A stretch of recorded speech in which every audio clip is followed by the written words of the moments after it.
We've covered a lot of different products that we have made, but today we're going to talk to you guys about a product that we tried to make. So why don't y'all take it away? Ty, you want to talk about Bat Shield? Yeah, actually, this topic was kind of brought up because I noticed Rye had it in the background there, and there's we've been really good about when we kind of show pictures and talk about things that we are going to make, actually making them. And this is the one thing that we really tried and really wanted to make that it just became impossible to do for a number of reasons. And we really wanted to make it. In fact, in old interviews with Adam West, they would always, ask him what his favorite bat gadget was. And this actually was his favorite. It was the Bat Shield. He thought that was so ridiculous that Batman could just like reach behind his back, then pull out this giant shield. So really wanted to. A number of things got in the way, and so many things got in the way that at the end of the day, it just didn't make sense to try to offer it at the retail that it would have needed to justify its being. And so like we have a sample that's behind Ryland, and that's pretty much about as far as it got. I'll let Rye kind of take over and start going down this memory lane a little bit. Yeah, Amy, you weren't even with us when we were messing with that show, right? No, this was really early. This was like we were developing this the same timeline as we were doing like this was back with like the paw and the ashtray. Yeah, that's right. Was that era, like pre supernatural stuff even. Yeah, I think I'm blocking some of it out like a survivor of a trauma. The Bat Shield's great. I always love the Bat Shield. Tyler likes it, like he was saying, Adam West's favorite prop. It was one of the first things we'd come up with. And the idea was we wanted to make it exactly like the original Shield in the polycarbonate. And so this was at the height of COVID when everybody was ordering plastic. You were seeing the spit shields at the bank, at the grocery store, everywhere. So it created this weird worldwide shortage on polycarbonates. What a lot of people don't, I can actually pop in with an interesting fact that we learned about this is a lot of people don't know that people think like, oh, it's acrylic, like, and manufacturing in China, there must be acrylic manufacturers everywhere. And we thought the same thing. And what we didn't find out until really digging in is that there's really only two major acrylic manufacturers in China, and both of them were shut down via COVID. And so it was a time in history where acrylic was being ordered, 100-fold over more than it ever had been before. And the fact that the factories that made it were shutting down. And so two little guys in a brand new company trying to make a detailed prop were kind of kicked very, very far to the bottom of the acrylic supply chain. And so we actually, and I'll let Ryland go, we actually ended up with a very interesting material here. Yeah, it's weird. And not only, like Tyler's saying, not only were we at the bottom of the supply chain, acrylic was at a premium, availability was down to nothing. The factories that could work with it could only work 2 or 3 days a week on whatever it is they specialized in, because the rest of their time was dictated by the government to make medical supplies and that sort of thing. Yeah. So it was a real big crash course in, what do you mean we can't get any plastic? Well, and guerrilla shutdowns. It was still, we talked to a factory and they'd be working on something and they're like, oh, we actually had to shut down. And when you're going to reopen, we don't know. So right. So when we dug in, we had our prototype done that Tyler and I really worked on. I'm trying to figure out how far down this road I want to go about vaporware, because that's really what we're talking about. A lot of companies, a lot of private prop makers, they'll tease with a given item. They'll whet everybody's appetite to, hey, look what's coming. And then it never does. And here comes the next project that never comes, and so forth. And we never, ever wanted to do anything like that, especially as a brand new company. This is not so the Bat Shield is our one thing that we put out there that ultimately we're just not going to manufacture. And I guess that's what this is about. We're going to get into all the reasons why outside of what we were just talking about. Mm-hmm. So Bat Shield's a good example of, so plastics, whenever I mention this to somebody who does what we do, or somebody's just curious and I start complaining about the Bat Shield and why they didn't happen. The simplest thing that you would think first and foremost out front, how are you going to protect the plastic? That stuff's got to be drilled out. It's got to be laser cut. It's got to be painted. It's got to go through so many hands down a given assembly line. And acrylic is soft. It's a soft plastic. It's not like glass. I mean, anyone who's ever had an aquarium and, rubbed it wrong, and you see the scratches for forever. It's a very, very soft material. It is. And the next retort you get whenever you mention that, people will say, but it comes with a plastic coating on it. Okay. It comes with a plastic coating that is about the equivalent of cellophane, what your lunch is wrapped in. It's nothing really durable. It's got that little paperish plastic coating on it. And even that catches hell when it's going down an assembly line. So the first step in those, after all the engineering, after all the work, after figuring out the right hinges, the right webbing, I'm just rifling through my mind at everything we struggled with. The color yellow, dude, you remember that, Tyler? The color yellow on that shield. We spent, and we've talked about this in other videos where we just felt like we were being punked by a factory. We'd get a sample back of, no, we sent you this yellow. And no matter what, this banana yellow was just off in all of our samples. But we get all that stuff tackled. We get the shape of the shield right. Again, the hinges, everything else. And then comes our first sample. And that's when we saw all the scuffs and scratches. So we go back and we're like, okay, these are museum quality replicas. Our biggest fans are our most ardent critics. We've got to really make sure these are dialed in and they're right.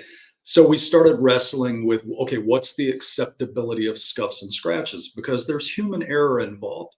That's something we're going to talk about in some of these videos. We want everything to be absolutely perfect, but there's really no such thing as perfection once human hands touches something. And on something everything we do is handmade. This isn't like action figures that go down an assembly line and it's like, injection, spray mat, like humans never touch them. Right. These are all handmade.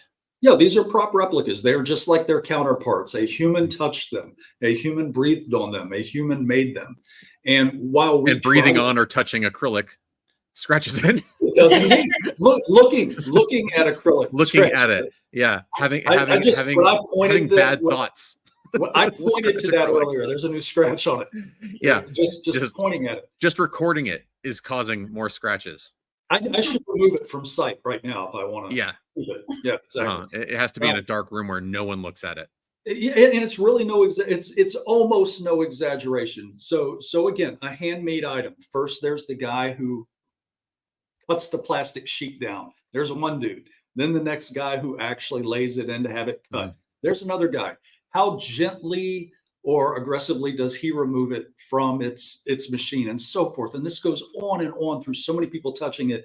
And finally, even if it was practically perfect by the time the dude gets it, who wraps it up, who sticks it in a box, oh, what a nightmare. Our first samples, I'll just jump into that since I think we've set the tone here.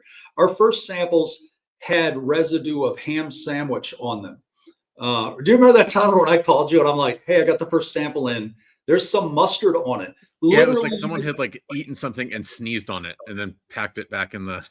They had used it as their lunch tray. As a tissue.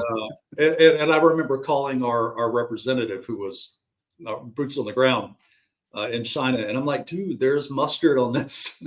and then not to mention all the scuffs and scratches. So the mustard, that just made it more humorous. So he's like, all right, let's take another look. We'll get another sample in.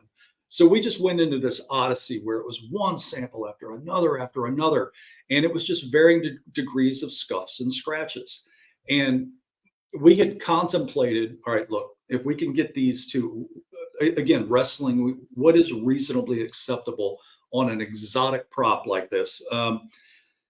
And I think that's where we pumped the brakes, because we had considered, all right, look, these are made by human hands. Lots, just like we're talking about now. A lot of people have touched these. We're thinking we could articulate that this is as good as it gets. There's a reason why nobody's made these before, because it's hard and it's the nature of this material, the scuff. And it was just too hard. We didn't want our name attached to it. But I mean, in that regard, though, there was a ton of work that went into this. So You know, much. like if the hinges are hand drilled because we wanted to make sure the hinges had the same amount of holes as the ones in the screen used. Yeah. We researched multiple materials to make the straps based on close-ups and screenshots of the originals.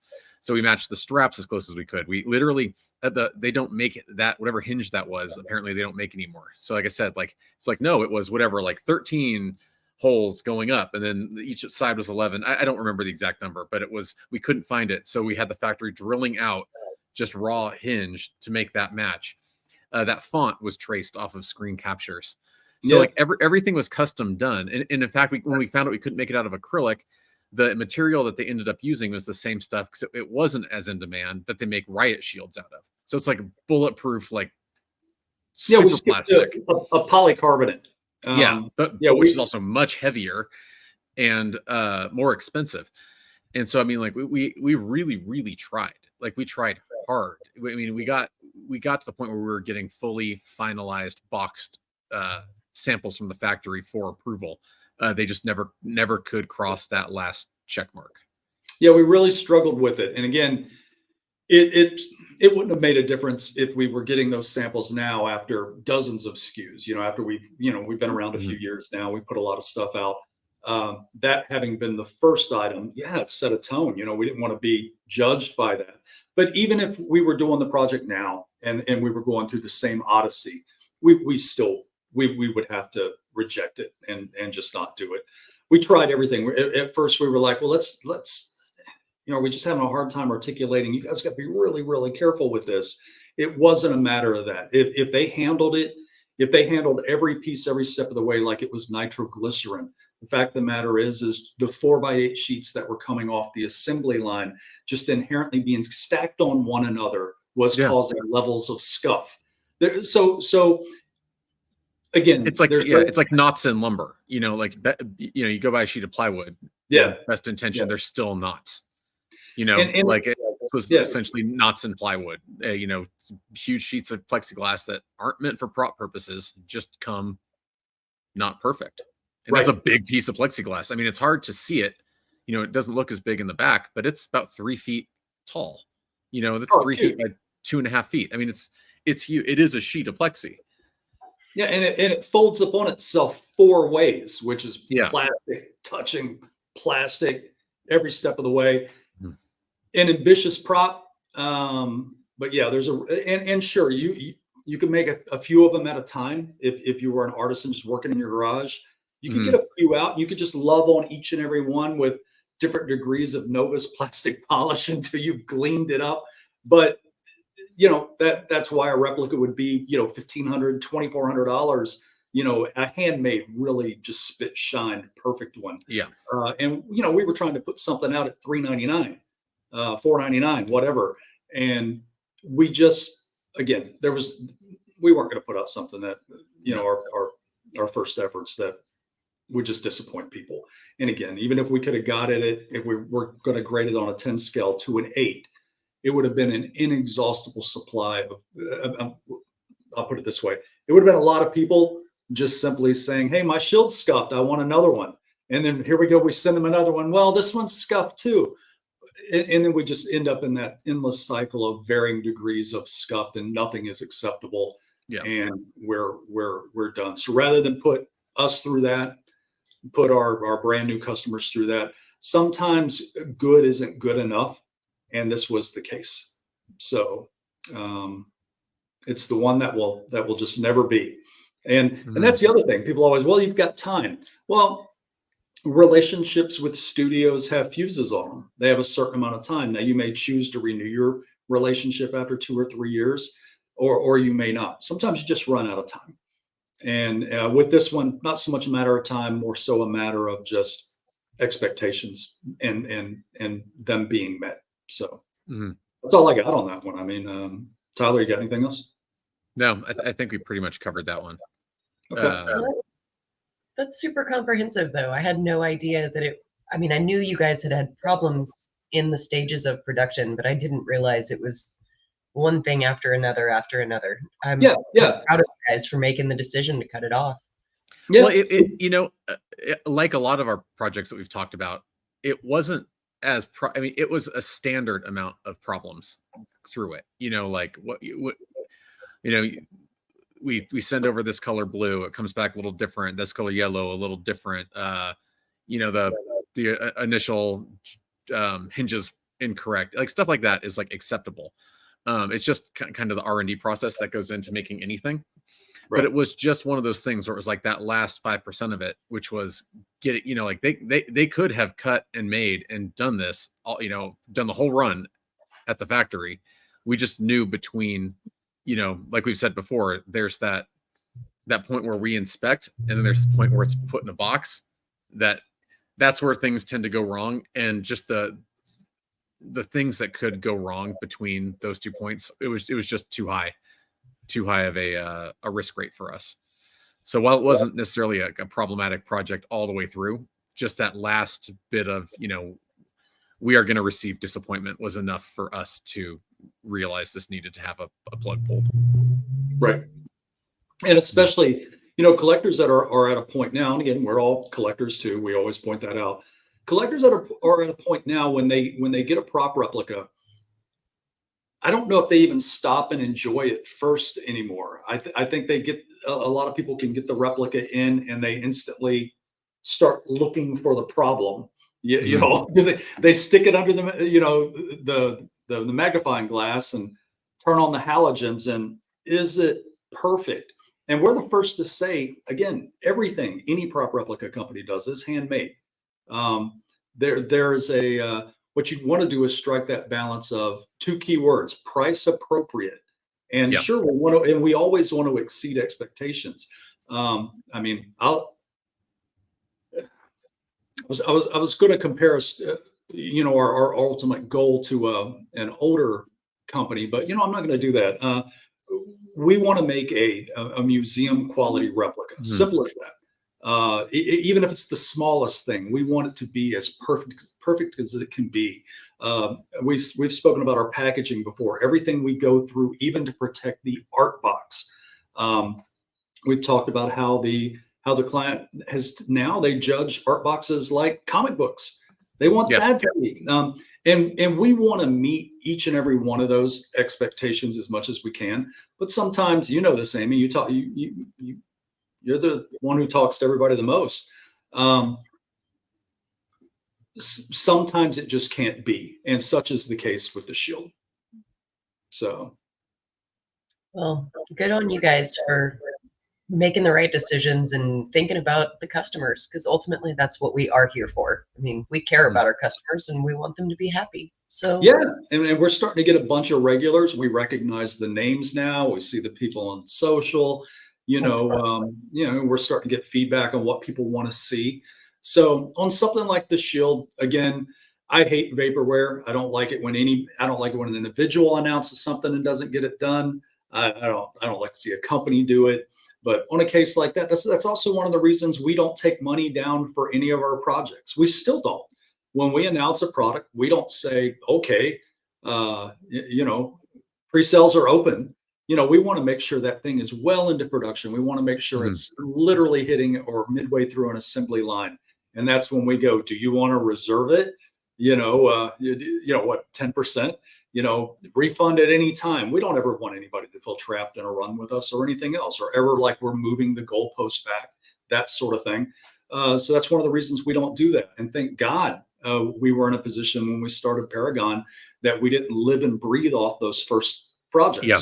We could afford to shelve them and just say, oh man, it stings. Oh, it hurts. But this is better for you. It's better for us. And it allows us to move forward with that next project and make it everything it should be. So yeah, there's a long-winded rant about bat shields, but hey, you asked. So absolutely. Hey, we do get questions about the bat shield a lot. So I'm really grateful we got a chance to do this one today. Well, I think we've snuffed it. We've covered it pretty good this time. What else we got? I know we're freestyling. Yeah, we only have a couple minutes. Why don't we talk about something fun and easy? I kind of thought a good fun and easy was our Day of the Dead newspaper. Day of the Dead newspaper is a great. Yeah, I actually have my sample over here. Hold on. I was going to say, he's climbing a shelf again. So I will share something from customer service on this one. This is the first time in my life being in the industry that we actually got a complaint about being too accurate. Ah, We did have what someone what write they, in. they said the text was all garbled and it made no sense. And No, he had a screen used one, and he was slightly irritated that our replica matched his screen used one to the T because we had Well, the option to work with a screen there's a used good one. reason for that. It's because and there's actually kind of a funny story behind that. So this is like, if anyone doesn't know, at the beginning of Day of the Dead, it just shows like a dystopian city, and this newspaper, it's all beat up and gross, but it like flops against a thing. It's open. My screen window is not big enough to, but you can go to our site and see the whole thing open. And so we actually go got ahead, open it a up all the way though. Oh, because we don't really show that off all the time. It's more than just the front no, page. it's It actually, there you go. I mean, I can't even, yeah. So there you go. And the reason it matches his screen used one is because these were given out as crew gifts, the original ones, to people who were on set, and someone who was on set who received one sent us photocopies of his to make this. And I mean, there were, how as photocopies go, there's noise and stuff in there that we had to clean up. But yeah, it's and when I took it, because it's big, it's a newspaper, I had to take it to a blueprint printing shop to get it scanned so I could do the cleanup. And it's kind of like an old school shop, and it's got two, late 60s, early 70s year old husband and wife team that do it. And I dropped it off. I came back to pay them. They're giving me the little bit with the with the scans in it. And the woman goes, "I don't understand this newspaper because I was trying to read it and I don't understand the content, because the content doesn't seem to match the headlines." And what a lot of people might not know about this is that the headlines are all fictitious, made for the movie, but the crew on the film just cut up a old anatomy science textbooks. And so there's all sorts of stuff in here about like the dangers of obesity, just all sorts of stuff, just sort of early, late 70s kind of health related topics. And so when you read it, it's They're super not cohesive. jargony. There's nothing cohesive about it. It's No, one goes into another paragraph into another. And when you look at it, it's like somebody who had been struck by lightning put it together. It just looks because it's all insane. narrow too. It's Yeah. font like newspapers are, and they just cut big books and they just cut it. So a lot of the words are just cut off midstream. Some are even like a little cockeyed. This was a prop that's in a film for 8 seconds, but just everyone knows what it is. And so we were like, and we love props like this, like easy, fun paper props, because this is also like a great thing. It's not expensive. It's like a fun thing that you can buy. You can run it in the dirt. You can customize it. Awesome to go take to like ZombieCon, to get actors to sign. I was really stoked on this one. I was glad we decided to do it. It was a good super project. easy. Yeah, easy front to back. And I guess we should probably point out, a lot of people might, because we presume everybody knows everything about what we do. Why would they put the gibberish on outside of the dead walk, the president is missing, outside of those target headlines that they know you're going to see on screen, why is the rest of it just gibberish? And that's because they knew you weren't going to see it. It didn't have to make sense. It's just a prop. Yeah, and it's dirty. It's moving a little bit, at the beginning. It's in the wind, so it's moving. It's filthy. I think there's like blood on it. It was but way back before we had like 8K right ultra Blu-ray. No one. It was just you're supposed to see the headline and move on. And everyone who's bought this should take a few minutes to actually read through some of it, because it is kind of, it's not like captivating reading, but it's kind of fun to see like the junk they kind of threw in there. Right. Yeah, it's definitely one of the easier pieces. Just sometimes we need a win when it just comes together easy, and that was one straight on down to the reference. And that was well, I was debating whether do we give credit where credit's due on the reference on that, or it might be a privacy thing, but it was came from a known effects artist. It came from a known and respected effects artist. So we'll just leave it at that. I don't think we'll leave it at that. Good enough. Anyway, so there's a fun one. we had a good time with that. Yeah, that's a great piece. I really enjoy it. Like Tyler said, we got to make it in the U.S. We didn't have to wait forever for it to clear an ocean and customs and everything else. It was just one and done. And Because it was from screen used, all the approvals process just can't get easy. easier. Art came together quick. Yep, the header Mhm. card that, well, you don't have one there, but yeah, that was a great one.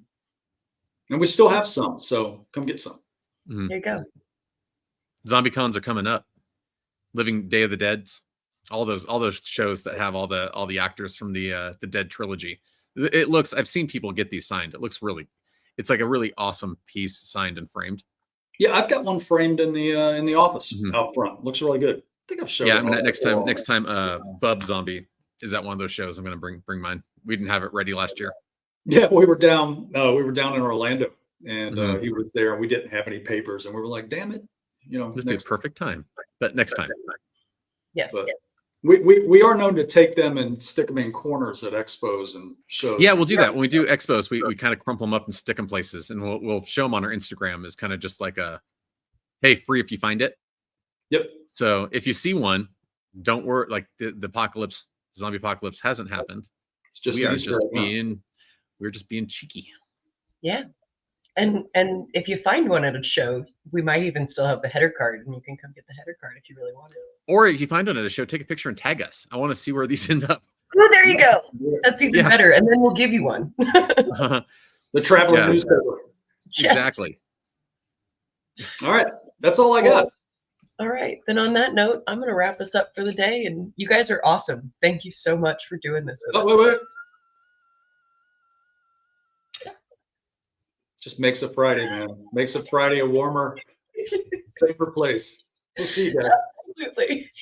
You'll have a great one.